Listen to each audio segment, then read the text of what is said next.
Hi everyone, welcome to step 2 of our Painting a Villa oil painting project, where we are now at step 2, which follows our two-dimensional drawing that has now dried. We did a two-dimensional drawing in charcoal. We went over that with India ink, and it is very dry now, dry to the touch. And so today our objective is very simple. We're going to do a monochromatic underpainting, also known as a grisaille. This is an old, well, it predates the Renaissance, an old Renaissance technique, and very simple. Our objective today is really just to cover everything with paint in 3 value families: a light, a dark, and a mid-tone. So let's get started, and we'll cover all the material as we go. The materials are very simple today. Working on a masonite panel that I have primed with oil primer, and I'm going to be using refined linseed oil. I use refined linseed oil because it's the oil that is found in the tubed paint we're using. I put some on my rag here, and I cover the entire surface of the painting. It's not a lot of oil, as you can see. It's really just a dampening of the rag itself. And my objective here is simply to cover the entire surface with what I call a whisper thin covering. Whisper thin.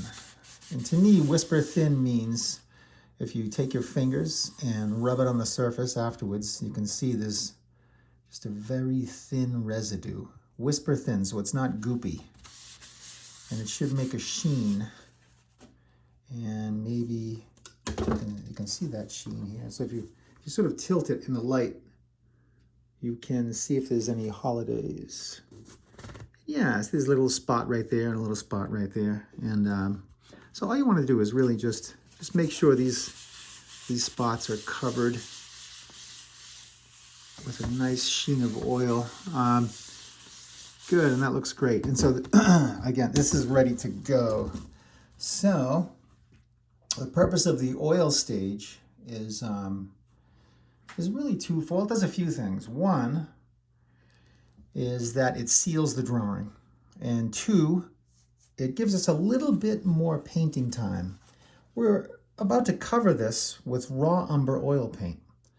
That's the only color we'll use today, just raw umber. It keeps this process very simple. And having the oil down there helps the raw umber flow. So today I'll also be using a chip brush, very simple. These chip brushes, they're very cheap. This is a small, probably 1/2 inch. They come in various sizes. I buy them by the box on eBay. And as you can see, I'm just using raw umber. And no fancy painting today. Just raw umber right from the tube, no mediums, nothing. No mediums other than the oil that's on here. And I also have my photo reference with me at all times. I always have a color photo and a black and white photo to work from. That's if I'm working from photos and not working from nature. Most of the time that I'm doing these studio paintings, I'm working from a photo. It tends to be in the studio. So, when I do work from a photo, I make sure I have a color version and a black and white version.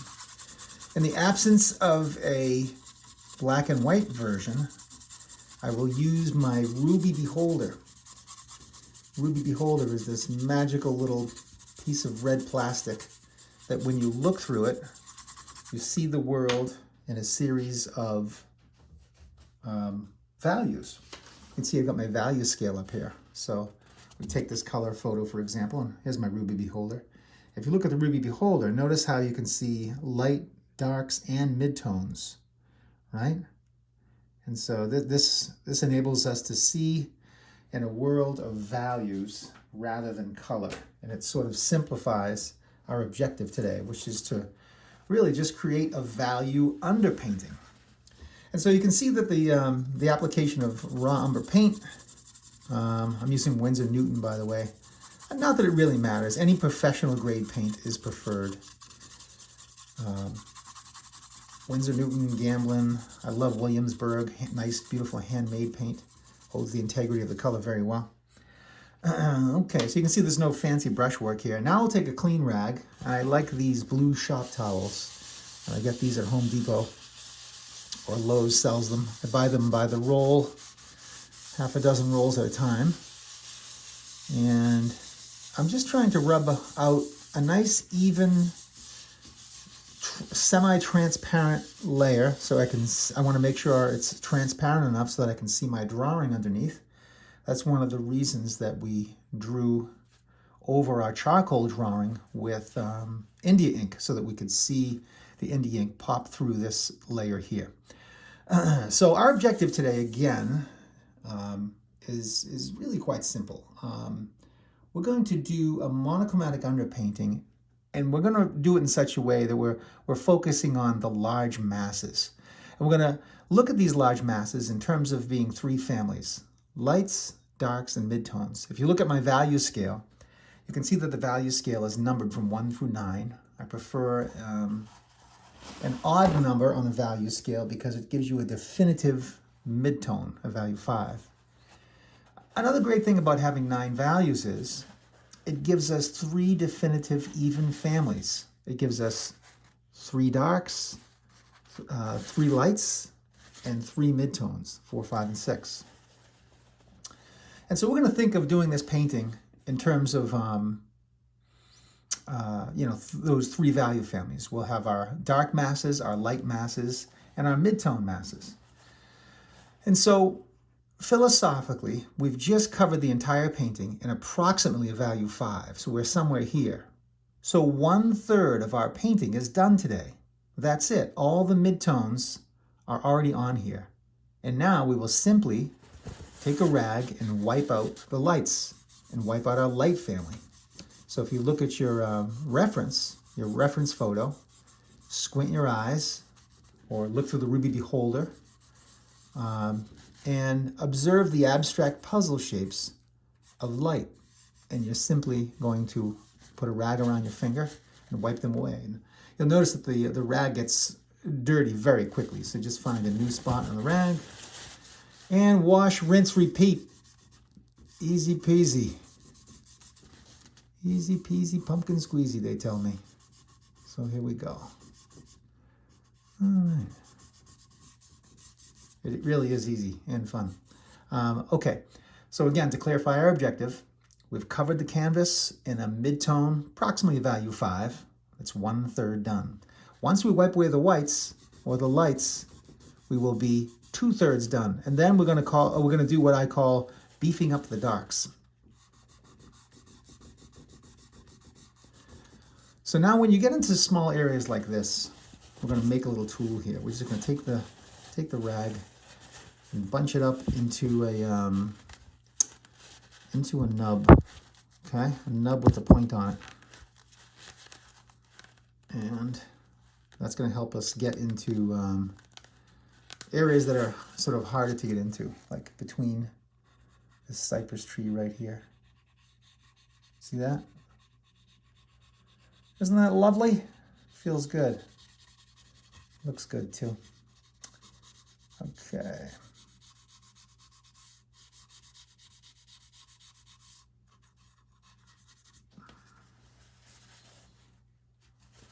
All right, so anywhere you see the lights, just find a clean part of the rag and wipe away.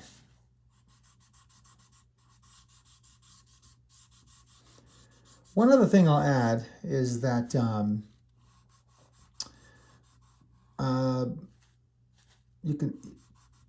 not bearing down that hard, so after even one painting, you develop a sensitivity as to how much paint you can remove by the amount of pressure and how clean the rag is. Take a look at the sky, for example, and you can see that even with just one wipe away, well, let me unpackage it this way. We covered the canvas, and again, approximately value 5. And then I wiped away a little bit of the sky. And you can see that every time I wipe away, it's almost like removing a value. So in other words, I wipe the sky, and if you squint your eyes, it looks like a value 6. I can find a clean spot in the rag and rub in the same spot and remove another value and take it to a value 7 approximately. If I clean the rag, I can go in the same spot and I can make that a value 8. You see what I mean? So when we have tremendous amount of control and sensitivity in how we wipe. And so there you go. And it's quite relaxing. If I wasn't making this video, I'd have some music on right now and just relax and wipe away. And this gives you a tremendous amount of control in your drawings. If you're the type who in your painting rather, if you're the type who likes to have control, this is an excellent way to create paintings. You can get to something that looks relatively realistic. Of course, in this one, I'm actually working from a painting. I do have a photo reference of the actual photo I took of this, but the painting I made is so different that honestly, I just find it much easier to work from the painting. Plus, working from the painting, for me personally, it sort of takes it another step away from a photo and closer to my imagination. So again, anywhere you see the lights, wipe away. Not light midtones, but lights.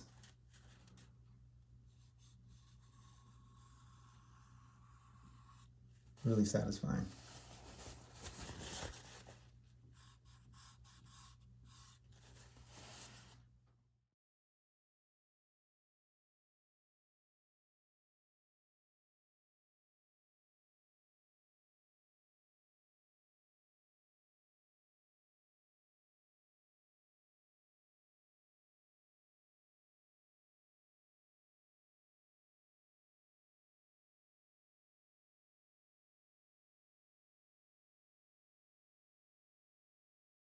I want to show you another neat little trick, and that is the use of a kneaded eraser. You know, these are probably 29 cents, great for drawing with pencil, charcoal, but also excellent to get in little tight areas and to remove fairly high concentrations of paint. I'll show you what I mean. Watch how, for example, right over here on there's some architecture here, and there's some thin lines that would be hard to get to, but with the use of the kneaded eraser, you can get fairly precise lines and get them quick and efficient. But just like the paper towel, it gets dirty. But kneaded erasers are great. You just kind of pull on it, find a clean spot, and you're good to go.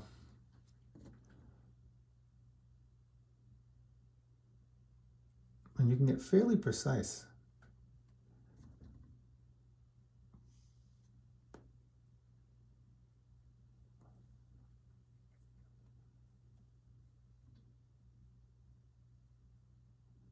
Kind of neat.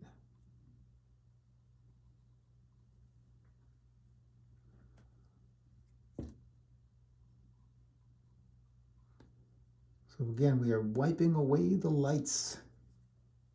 And once the lights are wiped away, we will be 2/3 done. And the only remainder will be to beef up the darks. Pretty simple today. Remember, we're breaking up all of the stages of the oil painting into smaller compartmentalized wedges, so not to overwhelm ourselves with the entire task of completing an oil painting in a more direct manner. We are instead breaking it down into smaller, more manageable wedges. So if I want to get that sky lighter, for example, or get into really tight spaces, the kneaded eraser is excellent for this. Get right in there. It's neat.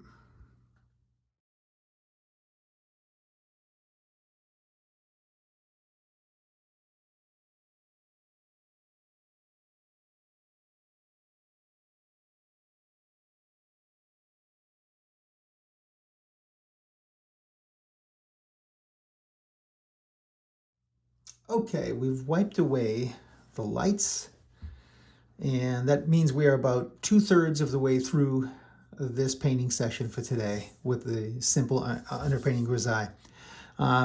So as of now, we started with our mid-tone.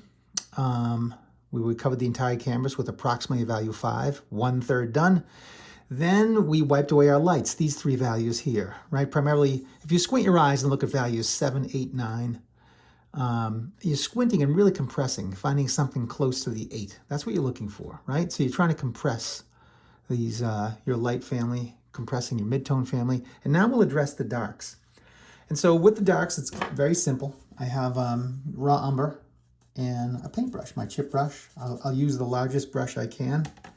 Again, I have no mediums, no liquid, nothing. I'm just using raw umber right from the tube. And so now if you look at the photo reference, you will see the darkest darks, right? So we're just going to isolate just the darkest dark areas. And well, let me show you something interesting. When we're wiping away the lights, take a look at the facade of this building next to the cypress tree. On the one hand, you see that the facade of this building appears very light when compared to the cypress tree. And so the temptation is to get in there and wipe away that so it has a comparison that makes sense. But I'm going to propose this. Instead of wiping that away, what happens, or it might be a better solution if we darken the thing next to it, because value is relative. And by the way, this is, if you should wipe away something and you made a mistake or something, you can always just take more paint and fill it right back in. Remember, this is very forgivable. This is oil paint, so it's all very forgivable. It never happened, okay? It's one of the more forgiving mediums, so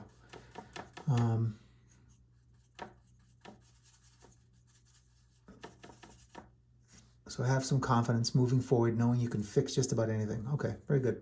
So watch what happens now. What's the relativity of this. I'm not saying that the value is correct on the facade, but you'll get a better gauge of it once you start actually beefing up the darks. So just by adding that dark next to the facade optically looks like it's lighter. So again, it's very, very thin paint here.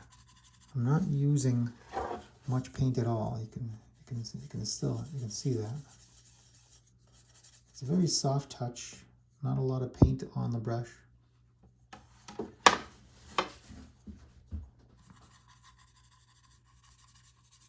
No fancy brush strokes, just really covering it, looking for just to cover value masses. That's all I'm doing. Slowly burying the pen lines as well as I go. And so I'm paying attention to the value relationships. The facade of the building does look a little too dark, but that's okay. We go back and forth. We push the lights and we push the lights and pull the darks, right? We push and pull them in opposite directions.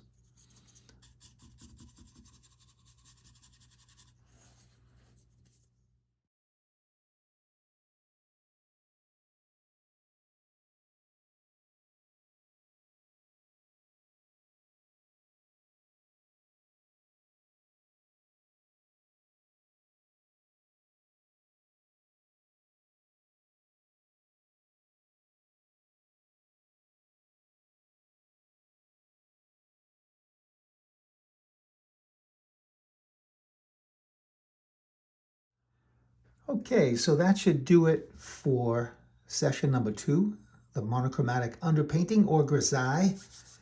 And here we have it. Very simply put, we have all 3 value families represented in large masses. Large masses of light, large masses of dark, and large masses of midtone.